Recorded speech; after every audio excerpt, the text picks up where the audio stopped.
إن الحمد لله نحمده ونستعينه ونستغفره ونعوذ بالله من شرور أنفسنا وسيئات أعمالنا من يهده الله فلا مضل له ومن يضلل فلا هادي له أشهد أن لا إله إلا الله وحده لا شريك له وأشهد أن محمدا عبده ورسوله الذي لا نبي ولا رسول بعده اللهم فصل وسلم على محمد وعلى آله وصحبه ومن والاه أما بعد فيا أيها المؤمنون اتقوا الله قال تعالى يا أيها الذين آمنوا اتقوا الله حق تقاته ولا تموتن إلا وأنتم مسلمون وقال يؤتي الحكمة من يشاء ومن يؤت الحكمة فقد أوتي خيرا كثيرا Suratul Baqarah. Jamaah Jum'ah rahimakumullah, dalam kehidupan sehari-hari mungkin kita sering memberi nasihat kepada saudara-saudara kita dengan kalimat yang ringan ketika menghadapi sesuatu yang tidak menyenangkan dengan kalimat ambil hikmahnya saja. Pertanyaannya, kalau dibalikin apa yang dimaksud dengan hikmah? Tentu sebagai orang yang beriman kita harus memahami kata hikmah tersebut yang ada dalam surat Al-Baqarah ayat 264. Tentu jangan menurut kita sendiri, tetapi diawali dengan mari kita lihat bagaimana ulama-ulama menyebut arti dari hikmah tersebut.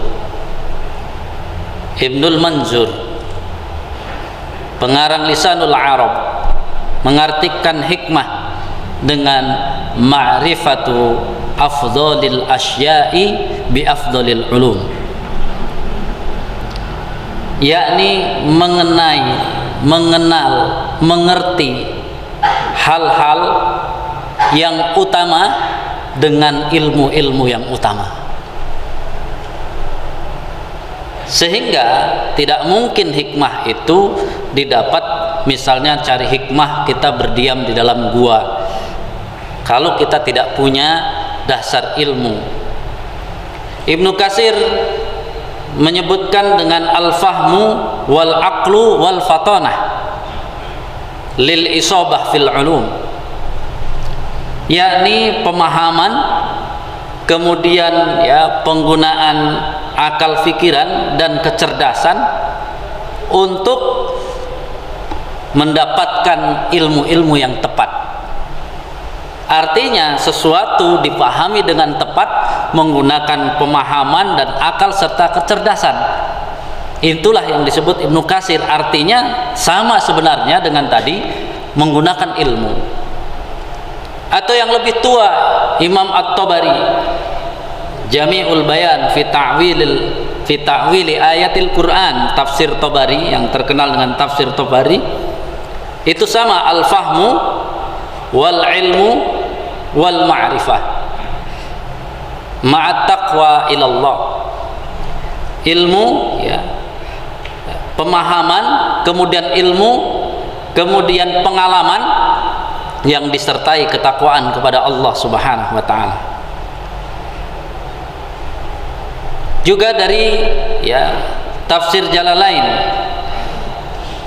yang dimaksud dengan al-hikmah adalah an-nubuwah wa kamalul ilmi wa itqanil amal wal isabah fil umur. Kenabian, jadi mengenal ilmu itu disandarkan kepada kenabian, kesempurnaan pengetahuan atau kesempurnaan ilmu, disiplin dalam beramal dan tepat dalam berfikir. Ibnul Qayyim akhirnya mengatakan bahwa al-hikmah huwa al-ilmun nafi wal amal salih. Yang disebut ilmu, yang disebut hikmah itu adalah ilmu yang bermanfaat dan amal-amal salih. Jamaah sekalian rahimakumullah, itu dari ya pengertian. Sehingga ketika kita berbicara tentang hikmah, kita mau bicara misalnya masalah hikmah musibah corona, tentu kita harus benar-benar mengetahui dan memiliki dasar-dasar ilmu, ditambah dengan hal-hal yang berkenaan dengan apa yang mau kita ambil sebagai orang yang beriman. Tentu yang dinamakan hikmah adalah harus memperkuat keimanan kita, harus memperkuat ketakwaan kita, dan harus memberi semangat kita untuk bisa melakukan amal-amal yang lebih baik lagi. Jamaah Jum'ah rahimakumullah, bersyukur saya bisa berkumpul dengan jamaah sekalian setelah hampir 1 bulan saya ya ikut merasakan bagaimana susahnya ya terpapar COVID-19. Guru-guru kita banyak yang ditakdirkan oleh Allah menghadap Allah melalui amalan yang hebat, karena dengan COVID-19 itu saya yakin mereka guru-guru kita adalah syahid di sisi Allah Subhanahu wa taala. Jamaah sekalian rahimakumullah, belajar dari virus COVID, maka virus COVID sangat fokus mereka jelas, mereka menghajar kekebalan tubuh kita. Maka perhatikan yang akan terjadi itu pasti susah makan, baik rasanya ataupun lambungnya, nanti gimana caranya, yang penting susah makan, kemudian susah tidur. Tinggal satu lagi sasaran, yakni pikiran dan jiwa yang tidak tenang. Orang yang beriman, orang yang rajin datang untuk belajar ke masjid, benar-benar mengambil ilmu dari agama Islam seluas-luasnya, maka dia akan bisa tenang pikiran dan tenang hatinya. Kenapa? Ya karena itu yang Islam ajarkan. Allah sang penentu, manusia adalah makhluk berikhtiar.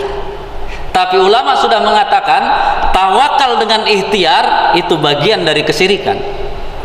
Jadi kalau jamaah saat ini tidak kena, itu bukan karena tidak pakai maskernya, bukan karena ya jaga jaraknya, bukan karena rajin cuci tangan. Itu semua kewajiban kita sebagai manusia adalah ikhtiar. Tetapi kena tidak kena itu kehendak Allah. Wah, saya tidak kena karena rajin minum jahe, tidak seperti itu. Kalau orang mau mengambil hikmah, karena hikmah sesuai dengan ilmunya. Artinya Allah tidak berkehendak, tetapi ikhtiar adalah kewajiban. Kita dapat pahala dengan pakai masker, dengan jaga jarak, ya dapat pahala. Karena apa? Kita berikhtiar. Tapi tidak kena bukan karena itu. Yang terkena itu juga karena kehendak Allah. Maka setelah terkena, hadapi. Jangan sudah terkena positif, wah tidak usah kita anggap COVID-19. Ya kasihan orang yang bertemu dia, kemudian itu ya kasihan. Mungkin dia kuat, ternyata ada yang tertular. Maka ketika kena, hadapi bahwa kita sedang menghadapi COVID-19.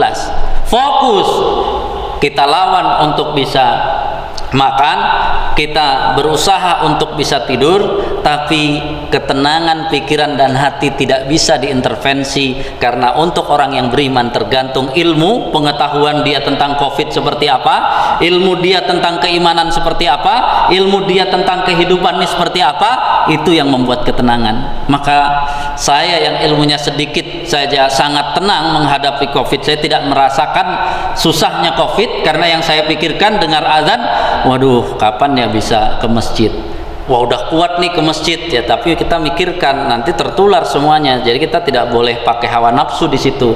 Sabar, Allah menakdirkan kita belum boleh ke masjid. Sampai ya setelah saya ke masjid, kemudian ternyata salah satu long COVID insomnia. Kita susah tidur malam hari, kadang tertidur jam 2, jam 3, pengen bangun subuh, pasang alarm. Begitu bangun subuh, kepalanya ya melayang, mau jatuh, ya kita sabar lagi, sabar. Allah belum mengizinkan kita. Jadi kesabaran kita untuk sabar karena Allah tidak bisa mendatangi ketaatan, sabar untuk selalu memikirkan ketaatan, mengalahkan rasa sakit, mengalahkan pikiran-pikiran kita yang lain. Jamaah sekalian rahimakumullah, maka bicara ya, tentang apa yang kita hadapi hari ini, maka ini sebagaimana konsekuensi kita tinggal di dunia, dan kita semuanya sudah sangat sering mendengarkan surat Al-Baqarah ayat 155 yang konsekuensi tinggal di dunia adalah walanabluwannakum bisyai'im minal khauf wal ju' wa naqsim minal amwali wal anfusi was samarat. Pasti kalau kita tinggal di dunia akan diuji dengan segala sesuatu yang membuat kita biar sebenarnya sadar tempat kita bukan di dunia ini. Karena kalau kita mau makan yang enak tapi tidak ada resikonya, nanti di surga. Kalau kita mau apa saja yang tidak akan menanggung resikonya, semuanya adalah untuk di surga. Maka apa yang saya tanamkan kepada keluarga, kebetulan saya satu keluarga terkena itu, sehingga yang saya tanamkan, nah dunia ini seperti ini. Walaupun kita punya apa, makanan apa, tapi kalau Allah yang sangat kuasa terhadap jiwa kita, dengan sedikit saja diberikan virus yang tidak kelihatan, ternyata dunia sudah tidak ada rasanya. Apa rasanya dunia kalau tidak enak makan, tidak, susah untuk tidur, kemudian apa ya, tubuh kita tidak fit, maka dunia nggak ada rasanya. Mau jalan-jalan menggunakan mobil, mau pergi kemana, nginep di hotel mana, semuanya tidak bisa. Maka saya cuma mengatakan, disinilah kita belajar kenapa Allah mengatakan wal akhiratu khairu wa abqa. Akhirat itu lebih baik dan lebih kekal. Karena itu maka sesuai dengan ayat-ayat Al-Quran, kita disuruh berjuang di dunia ini. Sebenarnya perjuangan kita agar kita sukses untuk masuk surga. Tapi semua itu butuh modal. Modalnya apa? Tadi sebagaimana yang disebutkan oleh ulama, al-fahmu wal ilmu wal amal. Pemahaman kita harus benar, kemudian ilmu kita harus benar, kemudian amal kita harus benar. Kenapa ini harus disampaikan? Karena kita hidup di zaman fitnah. Bahkan hadis sahih pun bisa menjadi fitnah. Kenapa hadis sahih menjadi fitnah? Karena yang menyampaikan hadis sahih baru belajar satu hadisnya, dia belum belajar seluruh hadisnya yang berkenaan dengan hal tersebut. Hadis sahih melarang wanita untuk ziarah kubur, tapi ada hadis sahih juga menyuruh, Rasulullah mengajarkan Aisyah, assalamualaikum ya ahlad diyar. Kapan akan dipakai assalamualaikum ya ahlad diyar? Kalau dia datang ke kuburan. Tidak mungkin bertemu orang di jalan akan mengatakan assalamualaikum ya ahlad diyar. Maka jawaban Aisyah atas pertanyaan seorang tabi'in yang mengatakan, wahai Aisyah, dari mana engkau? Aku dari kuburan Muhammad bin Abu Bakar. Ditanya, bukankah Rasulullah melarang wanita untuk datang ke kuburan? Iya, tapi setelah itu Rasulullah membolehkannya. Sederhana. Kenapa? Aisyah punya ilmu. Aisyah punya ilmu. Kalau ada nih hadis sahih dilarang wanita datang kuburan, berarti baru belajar separuh, belajar lagi separuh lagi. Jamaah sekalian rahimakumullah, maka hari ini bukan masalah hadis sahih, hari ini bukan masalah ayat Al-Quran, tapi pemahaman terhadap hadis sahih dan pemahaman terhadap Al-Quran menurut siapa? Apakah menurut para ahlinya atau menurut kita? Maka pemahaman kita sangat mungkin salah kalau tidak berdasarkan data-data tadi, sehingga kita tidak akan bisa mengambil hikmah dari sebuah peristiwa. Karena itu jamaah sekalian rahimakumullah, ramaikan kajian-kajian masjid di sini. Saya yakin kalau ada kajian tidak mungkin nih semuanya datang. Apakah memang tidak sempat atau memang tadi mungkin ilmunya sudah cukup banyak, tetapi kalau kita belajar dari kata hikmah ini, kita langsung merenung, ternyata kita sudah banyak menasihati orang ambil hikmah. Untung saja orang yang dinasihati kita untuk mengatakan ambil hikmah nggak nanya apa pengertian hikmah menurut para ulama. Kalau ditanya ternyata kita tidak tahu. Terus kita menasehati apa? Menasehati sesuatu yang ngarang kita tidak tahu.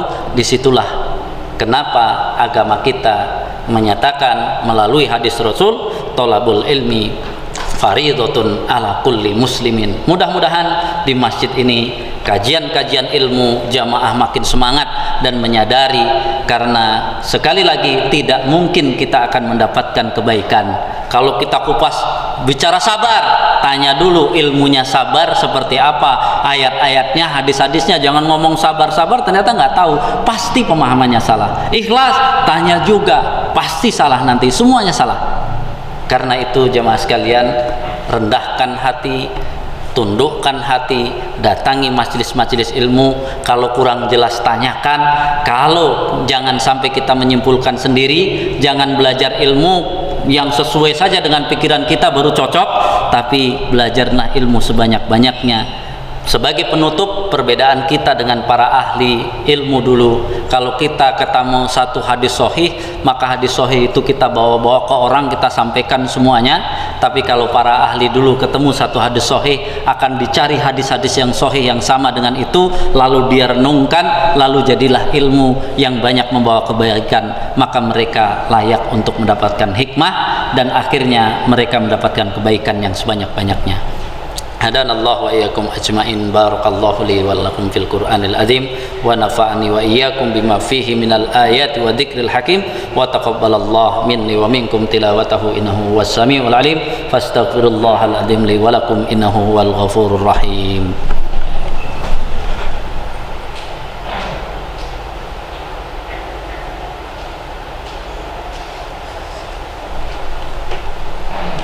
Alhamdulillahi rabbil alamin wal aqibatu lil muttaqin fala udwana illa 'alal zalimin.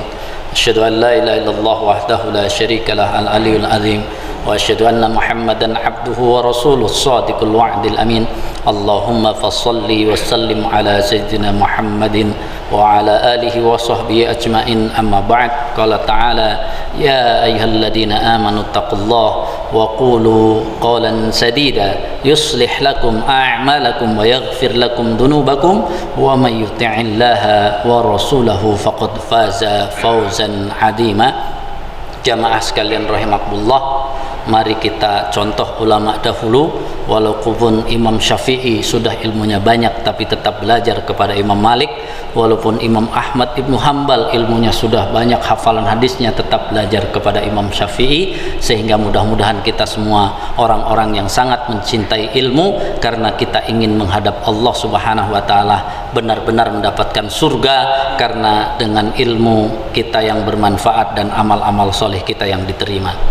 Innallaha wa malaikatahu yusholluna 'alan nabi ya ayyuhalladzina amanu shallu 'alaihi wa sallimu taslima. Allahumma shalli 'ala Muhammadin wa 'ala alihi wa sahbihi wa barik wa sallim ajmain bi rahmatika ya arhamar rahimin. Allahumma ighfir lil mu'minina wal mu'minat wal muslimina wal muslimat al ahya'i minhum wal amwat. Allahumma ja'al ulama'ana wal muslimin alladzina matu wa asabu COVID-19 annahum minasyuhada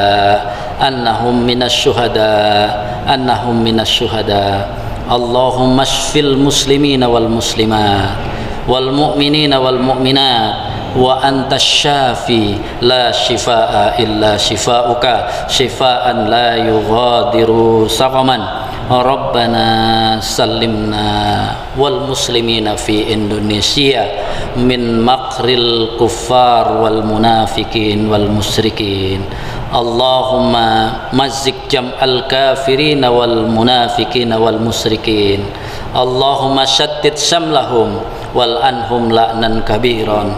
Allahumma ansurna wal muslimina nasran qariban. Allahumma ansurna wal muslimina nasran azizan ya rabbal alamin. Rabbana hab lana min azwajina wa dhurriyyatina qurrata a'yun waj'alna lil muttaqina imama Allahumma anfa'na bima 'allamtana wa 'allimna ma yanfa'una warzuqna uluman tanfa'una fid dini wad dunya wal akhirah. Rabbana la tuzigh qulubana ba'da idh hadaitana wa hab lana min ladunka rahmah innaka antal wahhab. Rabbana atina fid dunya hasanah wa fil akhirati hasanah wa qina adzabannar. Wa sallallahu ala Muhammadin wa alihi wa sahbihi wasallam. Subhanaka rabbana rabbil izzati amma yasifun wa salamun alal mursalin walhamdulillahi rabbil alamin. Aqimus salat.